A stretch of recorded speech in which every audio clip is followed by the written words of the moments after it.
when I visit the field, let me put you an example. The Grand Sud of Madagascar, one of the most poor places on earth. There's no real roads. So when we talk about small farmers accessing markets, that's extremely difficult when you don't have the roads. Just villages where there's no economic opportunities.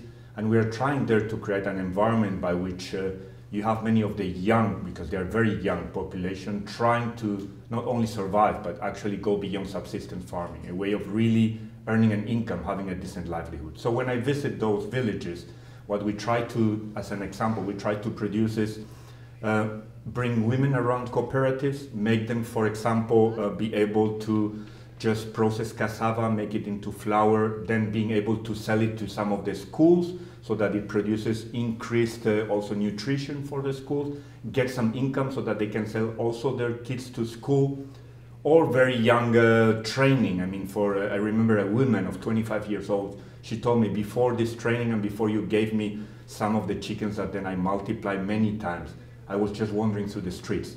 They were actually, my 2 children did not have enough to eat, and I was 25 years old. Now I'm proud of myself. Let me show you my house, the house I have constructed with what I have earned. These are the stories I see. Then I come back to the societies where we live and the type of developed economies. And it's very difficult to make people understand what the vulnerable communities in these developing economies go through.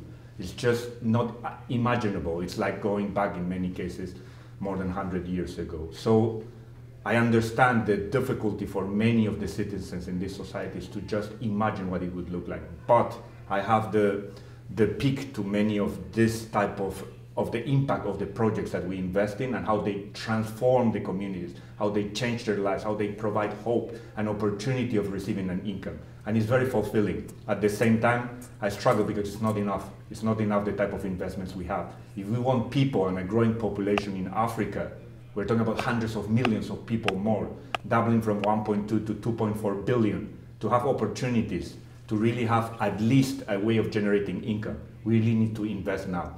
The alternative is very clear. The alternative will be further conflicts over resources, further forced migration, and just many times losing of hope, of not having an opportunity in life.